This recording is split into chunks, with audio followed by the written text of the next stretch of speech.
দলের ভারপ্রাপ্ত চেয়ারম্যান তারেক রহমান ফেরার আগেই ত্রয়োদশ সংসদ নির্বাচনে মাঠ গোছাতে চায় বিএনপি। তারই ধারাবাহিকতায় বুধবার থেকে গুলশান কার্যালয়ে প্রাথমিকভাবে দলের এমপি প্রার্থীদের ডেকে বিশেষ দিক নির্দেশনা দেওয়া শুরু করেছে দলটি।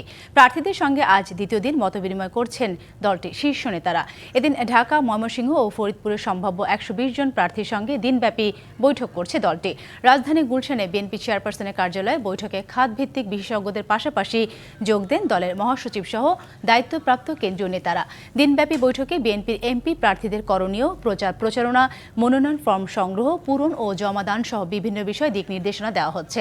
বৈঠকে লন্ডন থেকে ভার্চুয়ালি যুক্ত হচ্ছেন, গাইডলাইন দিচ্ছেন তারেক রহমান। মতবিনিময়ের বিরতিতে দলের নেতারা সাংবাদিকদের বলেন, জনগণের প্রত্যাশা পূরণের জন্য দলের প্রার্থীদের দিক নির্দেশনা দেওয়া হচ্ছে।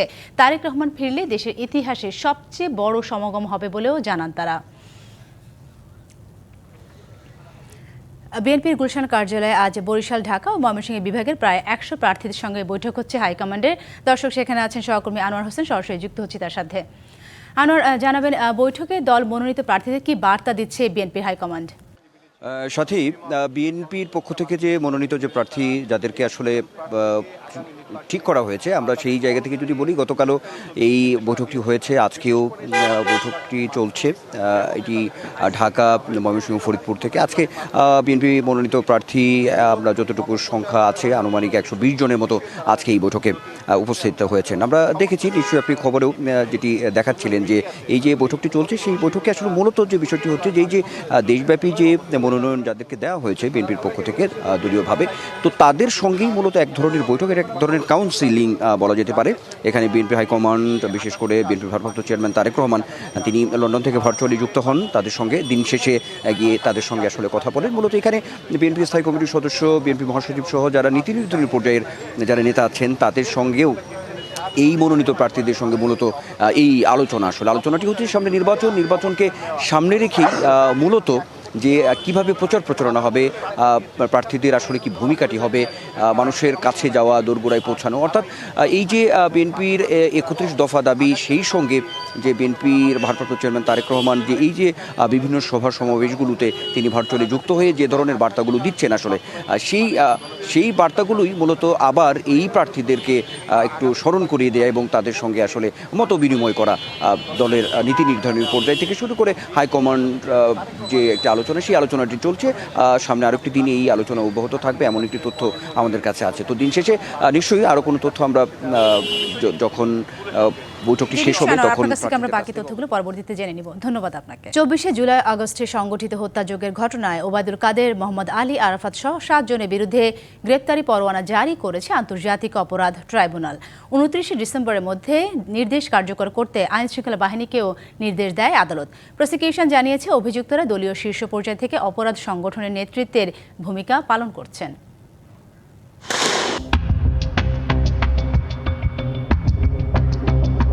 কোটা সংস্কার আন্দোলনে দেশ যখন উত্তাল, তখন তা ঠেকাতে আওয়ামী লীগ সরকার ও সরকারি দলের নেতাকর্মীরা মাঠে নামে। সম্প্রতি কার্যক্রম নিষিদ্ধ দলটির সে সময়কার অঙ্গ ও সহযোগী সংগঠনের নেতাকর্মীরা হামলে পড়ে আন্দোলনকারীদের ওপর। নির্মম হামলার ধারাবাহিকতায় মারা যান অন্তত ১৪০০ মানুষ, আহত হন ২৫,০০০-এর বেশি। অবশেষে পতন ঘটে সেই সরকারের, পালিয়ে যান প্রধানমন্ত্রী শেখ হাসিনা। এরপর পুনর্গঠিত হয় আন্তর্জাতিক অপরাধ ট্রাইব্যুনাল। একে একে হতে থাকে মানবতা বিরোধী অপরাধের অভিযোগের মামলা। ওই সময় সংঘটিত মানবতা বিরোধী অপরাধের দায়ে বৃহস্পতিবার নিষিদ্ধ সংগঠন আওয়ামী লীগের সাবেক সাধারণ সম্পাদক ওবায়দুল কাদের, যুগ্ম সাধারণ সম্পাদক আ.ফ.ম. বাহাউদ্দিন নাসিম, সাবেক প্রতিমন্ত্রী মোহাম্মদ আলীর আরাফাত, যুবলীগের সভাপতি শেখ ফজলে শামস পরশ ও সাধারণ সম্পাদক সেক্রেটারি মাইনুল হোসেন খান নিখিল, নিষিদ্ধ ছাত্রলীগের সভাপতি সাদ্দাম হোসেন ও সাধারণ সম্পাদক শেখ ওয়ালি আসিফ ইনানের বিরুদ্ধে আনুষ্ঠানিক অভিযোগ দায়ের করে রাষ্ট্রপক্ষ। শুনানি শেষে পলাতক ৭ অভিযুক্তদের গ্রেপ্তারি পরোয়ানা জারির তথ্য জানান চিফ প্রসিকিউটর। এই হত্যাকাণ্ডের বিচার নিশ্চিত করার ব্যাপারে সরকার দৃঢ় প্রতিজ্ঞ। সেই বিচার নিশ্চিত করার যে ধাপ, সেই তদন্তের ধাপগুলো অতিক্রম করে আজকে যেহেতু ফর্মাল তদন্ত রিপোর্ট এসছে এবং এরপরে আনুষ্ঠানিকভাবে অভিযোগ তাদের বিরুদ্ধে দাখিল করা হয়েছে, আমরা দৃঢ় প্রতিজ্ঞ শেষ দিন পর্যন্ত সকল আসামির বিচার এবং তাদের যে প্রাপ্য সেটা নিশ্চিত করতে আমরা কাজ করব। বলেন, আইন শৃঙ্খলা বাহিনীর পাশাপাশি আওয়ামী লীগ ও অঙ্গ সংগঠন অপরাধের সহযোগী বাহিনীর ভূমিকা পালন করেছে। আওয়ামী লীগের সাধারণ সম্পাদক, সভানেত্রী বা সভাপতির পরে সাধারণ সম্পাদক, সুতরাং মূল প্রক্রিয়ার কমান্ড রেসপন্সিবিলিটি তার আছে। আওয়ামী লীগের অন্যান্য নেতৃবৃন্দ যারা আছেন তারা শেখ হাসিনার অত্যন্ত ঘনিষ্ঠজন ছিলেন, তারা সেই প্রক্রিয়াতে সাহায্য করেছেন, ফ্যাসিলিটেট করেছেন এবং তাদের ব্যক্তিগত দায় আছে। আওয়ামী লীগের নেতারা সবাই যে একইভাবে কাজ করেছেন তা নয়, যে সমস্ত নেতারা মূল ভূমিকা পালন করেছেন তাদের ব্যাপারে এই চার্জগুলো আনা হয়েছে। আসামিরা আত্মসমর্পণ না করলে তাদের অনুপস্থিতিতেই আইনজীবী নিয়োগ দিয়ে বিচার এগিয়ে নেওয়া হবে। নিষ্ঠুরতা চালানোর ব্যাপারে তাদের ভূমিকা সর্বজন বিদিত। সঞ্জিদা হক, ডিবিসি নিউজ, ঢাকা। আপিল বিভাগের শেষ কর্মদিবসে দায়িত্ব পালন করলেন প্রধান বিচারপতি ডক্টর সৈয়দ রিফাত আহমেদ। দিবসটি স্মরণীয় করে রাখতে আপিল বিভাগের এজলাসেই অ্যাটর্নি জেনারেল কার্যালয় ও সুপ্রিম কোর্ট আইনজীবী সমিতির পক্ষ থেকে দেওয়া হয় বিদায় সংবর্ধনা। সুপ্রিম ও হাইকোর্ট বিভাগের বিচারপতি, বিভিন্ন ট্রাইব্যুনালের বিচারপতি, আইনজীবী, সুপ্রিম কোর্ট সচিবালয় কর্মকর্তারা এ সময় উপস্থিত ছিলেন। বিদায়ী বক্তব্যে প্রধান বিচারপতি বলেন, গণতন্ত্র যতদিন আমাদের মূল মূল্যবোধের জায়গায় থাকবে ততদিন সুপ্রিম কোর্ট ন্যায় বিচার ও স্বাধীনতার শেষ আশ্রয় হয়ে থাকবে। অনুষ্ঠানে অ্যাটর্নি জেনারেল আসাদুজ্জামান বলেন, রাজনৈতিক অনুকম্পায় বিচারক নিয়োগের সংস্কৃতি ভেঙেছেন প্রধান বিচারপতি এবং তার হাত ধরেই মাসদার হোসেন মামলার রায়ের পূর্ণতা এসেছে। ২৭শে ডিসেম্বর অবসর গ্রহণের কথা থাকলেও আজই ছিল আপিল বিভাগে প্রধান বিচারপতির শেষ কার্যদিবস।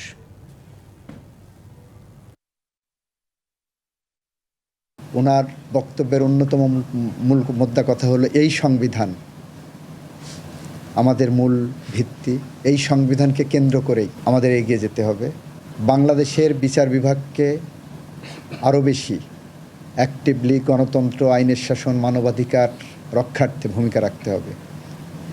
উনি বলেছেন এই ভূমিকা রাখতে গেলে শুধুমাত্র বিচারকরা না, বারের ভূমিকা অনবদ্য। ফেব্রুয়ারিতে ত্রয়োদশ জাতীয় সংসদ নির্বাচন। সারা দেশ প্রস্তুত হচ্ছে একটি অবাধ, সুষ্ঠু ও গ্রহণযোগ্য নির্বাচনের জন্য। কি ভাবছেন সাধারণ মানুষ থেকে শুরু করে আগামী জনপ্রতিনিধিরা, সে কথা জানাতে ডিবিসি নিউজের ইলেকশন এক্সপ্রেস ছুটে যাচ্ছে সব সংসদীয় আসনে। আজ আছে সংসদীয় আসন 202 নরসিংদী 4-এ। প্রিয় দর্শক, স্বাগত CSRM ডিবিসি ইলেকশন এক্সপ্রেসে। আজ আমরা রয়েছি সংসদীয় আসন নরসিংদী 4-এ। আমরা জানবো নরসিংদী 4-এর সাধারণ মানুষের কথা, তারা কেমন প্রতিনিধি নির্বাচন করতে চান, কেমন এই আসনটি কিভাবে করতে, কোন প্রতিনিধি দ্বারা এই আসনটি করতে চান। আমরা কথা বলবো আমার বাম পাশে যিনি আছেন তার সাথে। আপনারা এই আসনে কেমন প্রতিনিধি নির্বাচিত করতে চান? আমরা চাই, আমি হচ্ছে আপনি বলেন। আমরা চাই সৎ এবং নিষ্ঠাবান একজন লোক যেন এই সংসদের সন্ত্রাসমুক্ত, চাঁদাবাজ মুক্ত, যাতে ভবিষ্যৎ হইতে দেশকে রক্ষার স্বার্থে ওনার সঠিক ভূমিকা পালন করতে পারে, আমি সে আশা করছি। অসংখ্য ধন্যবাদ আপনাকে। আপনার কাছে জানতে চাই যে এই আসন গড়তে কেমন প্রতিনিধি চান আপনারা? বিসমিল্লাহির রহমানির রহিম। আমরা চাই সন্ত্রাস মুক্ত, চাঁদাবাজি মুক্ত, এই মাদক মুক্ত বাংলাদেশ চাই। আমরা এর মধ্যে সৎ লোক চাই যাতে এইগুলি মুক্ত করতে পারে, তাকে আমরা ভোট দিব। অসংখ্য ধন্যবাদ আপনাকে। আমরা শুনছিলাম যে তারা কেমন প্রার্থী নির্বাচন করতে চান। আমরা আমার ডান পাশ থেকে দুইজনের কথা শুনবো। আপনারা কেমন প্রার্থী চান এই আসনকে করার জন্য? আসলে নরসিংদী 4 আসনটি বেলাবাপু মনোহরদী উপজেলা, 2টি উপজেলা নিয়ে গঠিত এই আসনটি। আমাদের চিন্তা ভাবনা হলো, যেহেতু জেলা সদর থেকে এই এলাকা, এই 2টি অঞ্চলই অনেক দূরে অবস্থিত, সুতরাং এই জায়গা থেকে গ্রামীণ অবকাঠামো উন্নয়ন, পাশাপাশি সৎ, দক্ষ এবং যোগ্য ব্যক্তি যারা আছেন, তাদের মাধ্যমে গ্রামীণ জনপদ উন্নয়ন হবে। পাশাপাশি শিক্ষার ক্ষেত্রে যারা ব্যাপক উন্নয়নের ভূমিকা পালন করবে, স্বাস্থ্য খাতে ভালো ভূমিকা পালন করবে, ওই সমস্ত ব্যক্তিদেরকে নিয়ে আমরা চিন্তা করছি তাদেরকে ভোট দেওয়ার। পাশাপাশি আমরা চিন্তা করছি যে স্বাধীনতা সংগ্রামের যারা অবদান রেখেছে সেই স্বাধীনতার সার্বভৌমত্ব রক্ষা করা, পাশাপাশি জুলাই চেতনাকে যারা লালন করেন, তাদেরকে চিন্তা ভাবনা করে ওই সমস্ত বিষয়গুলো চিন্তা করে আমরা ভোট দিতে চাচ্ছি। ধন্যবাদ আপনাকে। আমরা আরেকজনের মতামত নিব। আমরা আপনার কাছ থেকে জানতে চাই যে এবারের প্রার্থী নির্বাচনে আসলে আপনারা কি ভূমিকা রাখবেন? আসসালামু আলাইকুম রহমতুল্লাহ। দীর্ঘ আমরা 55 বছর বাংলাদেশের মধ্যে অনেক নেতা দেখেছি, অনেক নীতি দেখেছি, কিন্তু সন্ত্রাস, চাঁদাবাজ এবং দুর্নীতি, দুঃশাসন মুক্ত জনপদ আমাদেরকে কেউ উপহার দিতে পারেনি। এজন্য এবছর আমাদের চিন্তা ভাবনা, চিন্তা চেতনা যে ইসলামী মূল্যবোধকে ধারণ করা যে 8 দলীয় জোট আছে, এই 8 দলীয় জোটের যে প্রার্থী আছে, এখানে মনোদী বেলাবতে উপাধ্যক্ষ মৌলানা সাইফুল্লাহ প্রধান হাতপাকা থেকে উনি অথবা জাহাঙ্গীর সাহেবকে আমরা নির্বাচিত করবো ইনশাআল্লাহ। ধন্যবাদ। জি, আমরা জানছিলাম, আমরা 4 জনের কথা শুনেছি, তারা তাদের মতামত দিয়েছেন। প্রিয় দর্শক, এখনকার মতো এই আসনের আমাদের আজকের ডিবিসি এক্সপ্রেস শেষ হচ্ছে। আমাদের পরবর্তী আয়োজন বেলা 5টায় দেখার আমন্ত্রণ রইল। সে পর্যন্ত সবাই CSRM ডিবিসি ইলেকশন এক্সপ্রেসের সাথেই থাকুন। প্রায় 1.5 যুগ পর আগামী 25শে ডিসেম্বর দেশে ফিরছেন বিএনপির ভারপ্রাপ্ত চেয়ারম্যান তারেক রহমান। বেলা 11:15টায় ঢাকার হযরত শাহজালাল আন্তর্জাতিক বিমানবন্দরে তাকে বহন করা বিমানটি অবতরণ করার কথা রয়েছে। সেখান থেকে 300 ফিটে আয়োজন করা হয়েছে সংবর্ধনা অনুষ্ঠান।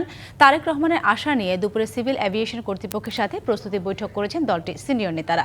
দুপুর 12টার পর বিমানবন্দরে যান তারেক রহমানকে স্বাগত জানাতে গঠিত কমিটির আহ্বায়ক, দলের স্থায়ী কমিটির সদস্য সালাউদ্দিন আহমেদ। সঙ্গে ছিলেন সদস্য সচিব ও দলের সিনিয়র যুগ্ম মহাসচিব রুহুল কবির রিজভী, মিডিয়া সেলের আহ্বায়ক পাভেল ও খালেদা জিয়া ও তারেক রহমানের প্রধান নিরাপত্তা কর্মকর্তা শামসুল ইসলাম। পরে তারা সিভিল এভিয়েশন কর্তৃপক্ষকে সাথে নিয়ে নিরাপত্তা পর্যবেক্ষণ রেকি করেন।